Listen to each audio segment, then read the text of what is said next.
जय हिंद जय भारत दोस्तों, welcome to our channel genius of commerce. Guys, trial balance and errors chapter के practical question की सीरीज में आपका बहुत बहुत स्वागत है। ये पर्टिकुलर वीडियो सीबीएसई और आईएससी दोनों ही बच्चों के लिए, क्लास 11th वाले, स्टेट बोर्ड वाले भी अगर ये देखते हैं तो मैं साथ में क्वेश्चन का पिक जो आपको यहाँ दिख रहा होगा स्टार्ट करते हैं। क्वेश्चन डीके गोयल सर की बुक से। Given below is the cash book and ledger extracted relating to the books of messrs Ramchandra and sons. हमें ट्रायल बैलेंस बनाना है मैसर्स रामचंद्र एंड सन्स का, जिनके लेजर अकाउंट्स हमें दिए हुए हैं। क्वेश्चन में कैश बुक दी हुई है आपको, जहां डेबिट साइड और क्रेडिट साइड है।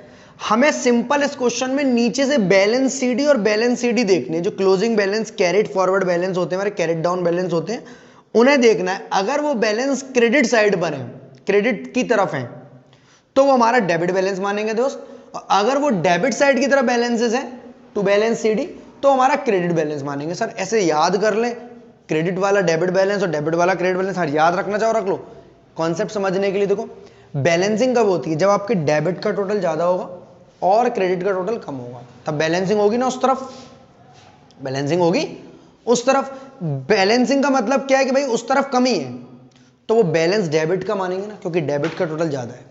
इसके अलावा मैंने एक 9 मिनट की ट्रायल बैलेंस की वीडियो बना रखी है, लिंक डिस्क्रिप्शन में, बेस्ट वीडियो है। उसके नोट्स के बाद आपको किसी भी क्वेश्चन में दिक्कत नहीं आने वाली है ट्रायल बैलेंस में।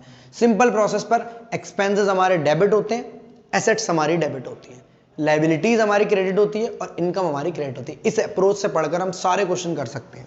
स्टार्ट करते हैं दोस्त। सबसे पहले कैश बुक दिया हुआ है, बाई बैलेंस सीडी दिया हुआ है, कैश के कॉलम का और बैंक के कॉलम का। समझते हैं चीज क्या है। कैश के कॉलम वाला दोस्त आपका कैश इन हैंड है, वो पैसा जो आपके पास आपके गल्ले में पड़ा है, आपकी जेब में पड़ा है, वो कैश इन हैंड है। क्रेडिट साइड में बैलेंस दिया है by balance CD, that means debit का बैलेंस है 98,000 का। जो बैंक में दिया हुआ है 5,91,000 का, उसका नाम है कैश एट बैंक। वो भी किस तरफ आएगा? डेबिट बैलेंस में। किस तरफ आएगा दोस्त? डेबिट बैलेंस में। दोनों ही डेबिट में क्यों आ रहा है? क्योंकि बाई बैलेंस सीडी वाला बैलेंस है, और बाई बैलेंस सीडी मतलब डेबिट बैलेंस है। मतलब डेबिट का टोटल ज्यादा रहा होगा कैश का, डेबिट का टोटल ज्यादा रहा होगा बैंक का, जैसा कि टोटल दिख रहा है आपको। बैलेंसिंग करिए हमने क्रेडिट साइड में, तो बैलेंस मानेंगे डेबिट साइड का। इसके अलावा जब आप 5-6 क्वेश्चंस कर लोगे मेरे साथ, तो आप ट्रायल बैलेंस हमेशा सही बनाओगे।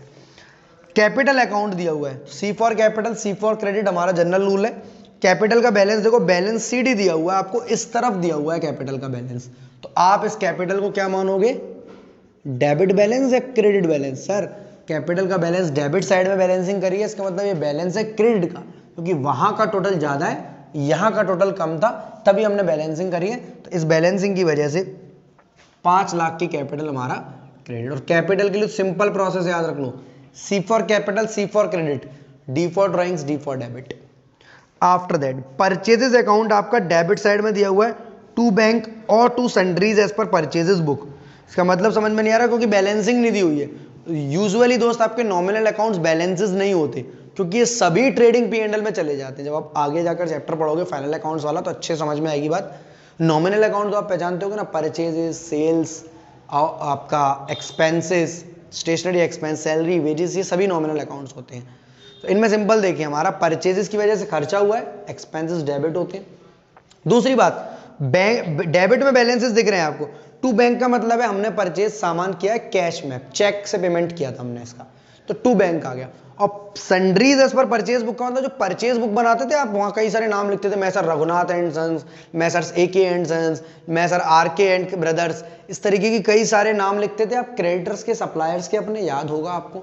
जी सर, हमें अच्छे से याद है, हमने बड़े मजे से बनाई थी परचेज बुक, जिसमें कि कैश परचेजेस बिल्कुल नहीं आती थी, और गुड्स के अलावा अगर कुछ परचेज कर रहे हो आप क्रेडिट पर, फर्नीचर वगैरह, तो वो नहीं आता था।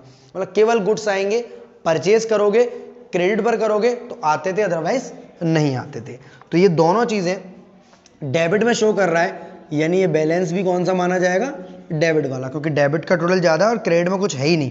तो 6,40,000 और 42 दोनों को जोड़ लगा लो, 6,82,000। अगर आपको बैलेंसेस से समझ में आ रही है कहानी तो ठीक है, अदरवाइज परचेज एक एक्सपेंस होता है, एक्सपेंडिचर करते हैं हम लोग, परचेज करते समय, सामान खरीदते समय हमारा खर्चा होता है। एक्सपेंसेस आर ऑलवेज डेबिट, खर्चे हमेशा डेबिट होते हैं। आफ्टर दैट परचेज रिटर्न का बैलेंस क्रेडिट। अगर परचेजेस डेबिट है तो सारे बच्चे मुझे बताओ परचेजेस रिटर्न क्या होगी, क्रेडिट। इसका दूसरा नाम होता है, कभी कंफ्यूज ना हो जाओ, आपका रिटर्न्स आउटवर्ड, इसी का दूसरा नाम होता है।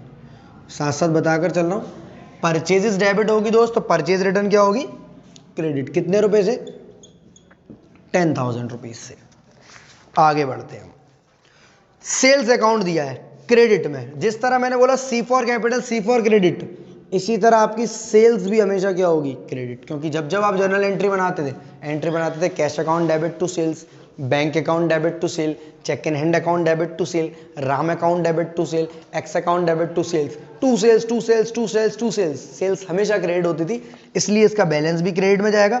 दूसरी बात, अब देखो सेल्स अकाउंट को जो आपको क्वेश्चन में दिख रहा है, वहां बाई कैश मतलब एंट्री हुई होगी cash to sales, by bank मतलब एंट्री हुई होगी bank to sales, by sundries as per sales book. इसका मतलब है कि पूरी सेल्स बुक, जैसे आपने परचेजेस बुक बनाई थी, सप्लायर के नाम रिकॉर्ड किए थे, जिन जिन को उधार आपने सामान बेचा अपने कस्टमरों को, आपने सेल्स बुक में रिकॉर्ड किया, उस पूरे का टोटल है। मतलब वो सामान जो आपने उधार पर बेचा अपने कस्टमर्स को, क्रेडिट पर बेचा अपने कस्टमर को, वो यहाँ सेल्स बुक में रिकॉर्ड होकर सेल्स अकाउंट में आ जाता है। तो 9 लाख सर क्या दो तरीके की परचेजेस होती है, दो तरीके की सेल्स होती है? जी सर, कैश वाली और क्रेडिट वाली, दोनों ही लिखी जाती है हमारे परचेजेस अकाउंट और सेल्स अकाउंट में। कैश वाली कैश बुक से उठकर आती है, बैंक वाली भी कैश बुक से उठकर आती है, और ये सेल्स बुक से उठकर आती है।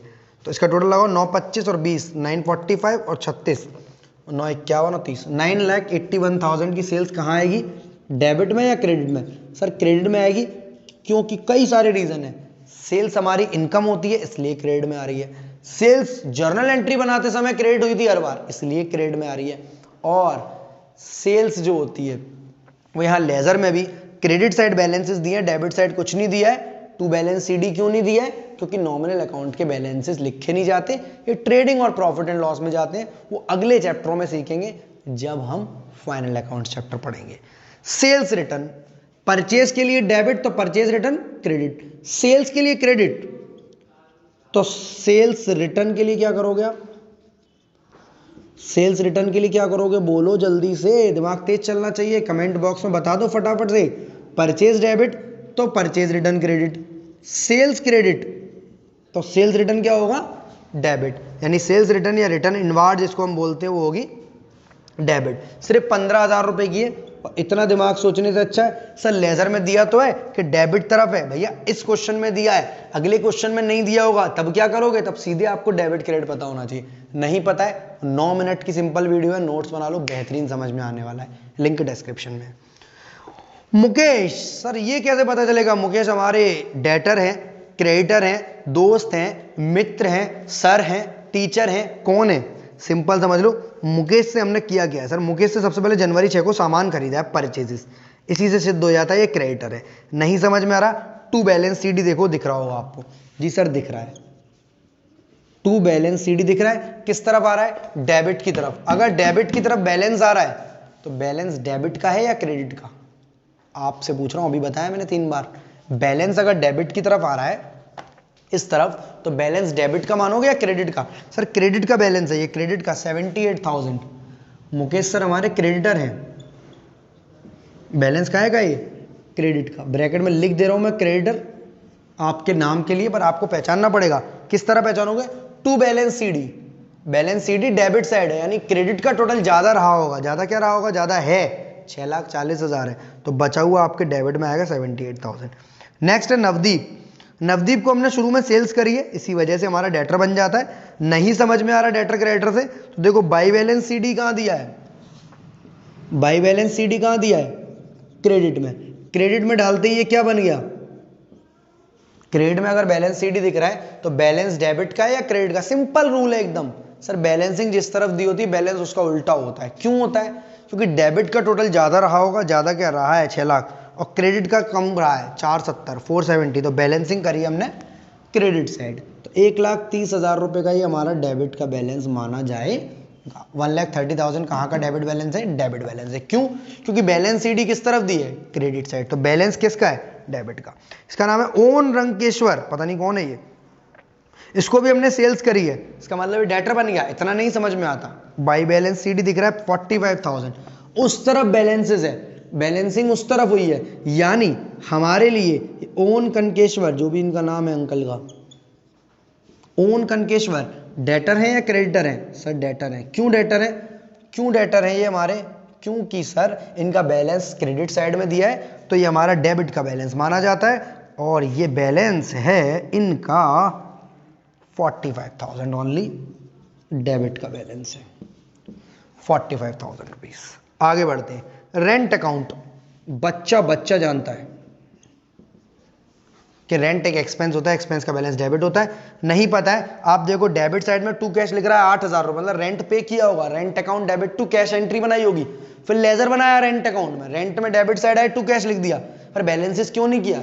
क्योंकि सर ये नॉमिनल अकाउंट नहीं है, नॉमिनल अकाउंट के क्योंकि सर ये नॉमिनल अकाउंट है, उल्टा बोल रहे हो आप, नॉमिनल अकाउंट है इसलिए इसका बैलेंस नहीं किया, और बाई ट्रेडिंग पे हैंडल करते, पर डेबिट में शो हो रहा है, यानी बैलेंसिंग क्रेडिट साइड होगी, यानी डेबिट का बैलेंस माना जाएगा, रेंट पेड है। क्योंकि ये रेंट है, इसके लिए डेबिट क्रेडिट कुछ भी हो सकता है, सिंपल आपको टोटल लगाना है, बहुत प्यार से बहुत आसानी से समझाया, स्टिल दिक्कत है तो मेरा व्हाट्सअप नंबर कब किसके लिए है? क्वेरीज बताने के लिए तो है, 7906786321 पर आओ, क्वेरी पूछो, कोई चार्जेस नहीं है इसके, फ्री ऑफ कॉस्ट क्वेरी बताई जाएगी आपकी। चलो जी आगे बढ़ते हैं क्वेश्चन में। टोटल लगाना है सर, हम अपना लगा रहे हैं, आप अपना लगाइए। 5 लाख, 9 लाख 14,000, 14 लाख, 14 लाख 80, 14 लाख 90, 14 लाख 90 और 70, 15 लाख 60,000, 15 लाख 69, 15,69,000 क्रेडिट का तो आ गया, छोटा टोटल था मैंने लगा दिया। डेबिट का आप लोग बताएं, 8, 9, 11, 16, 24, 5, 29, 2, 6, 9, 10, 16,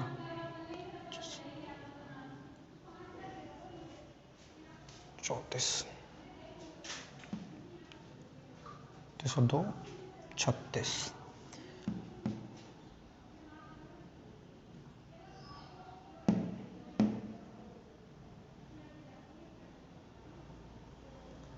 क्रेडिट डेबिट का टोटल क्यों नहीं मैच कर रहा? एक बार दोबारा करते हुए देखते हैं।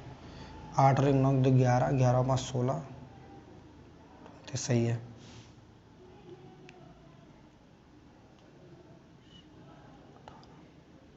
सही है, 15 लाख सही, तो 15,69,000 डेबिट और क्रेडिट दोनों का टोटल मैच कर रहा है, मतलब क्वेश्चन में सस्पेंस अकाउंट जैसी कोई चीज़ नहीं है जो कभी कभी होती है, अगर यहाँ का टोटल कम आता है या यहाँ का।